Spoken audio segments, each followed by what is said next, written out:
ची बातमी मातोश्री समोर भाजपाकडून फलकबाजी करण्यात आले। या फलकातून उद्धव यांच्यावर टीका करण्यात आलेली आहे। गेट वेल सून असा या फलकावर उल्लेख करण्यात आलेला आहे। या फलकातून उद्धव यांच्यावर ही टीका करण्यात आली। भाजपाच्या शिवानी वाखरेंकडून ही फलकबाजी करण्यात आलेली आहे।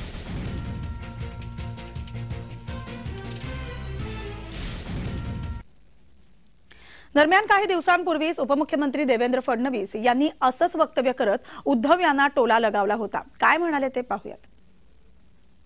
मला असं वाटतं की म्हणजे आता त्यांची जी भाषा आणि त्यांचे जे शब्द आहेत ते पाहिल्यानंतर आता माझं ठाम मत झालेलं आहे की उद्धवजींच्या डोक्यावर परिणाम झाला आहे। त्यामुळे मी आता एवढंच बोलेन, गेट वेल सून। त्याच्या पलीकडे मी त्यांच्या कुठल्याही गोष्टीवर प्रतिक्रिया देणार नाही। मी त्यांना एवढेच ईश्वराला प्रार्थना करेल आणि त्यांना म्हणेल, उद्धवजी गेट वेल सून। ते गृहमंत्र्यांना मनोरुग्ण get well soon, get well soon.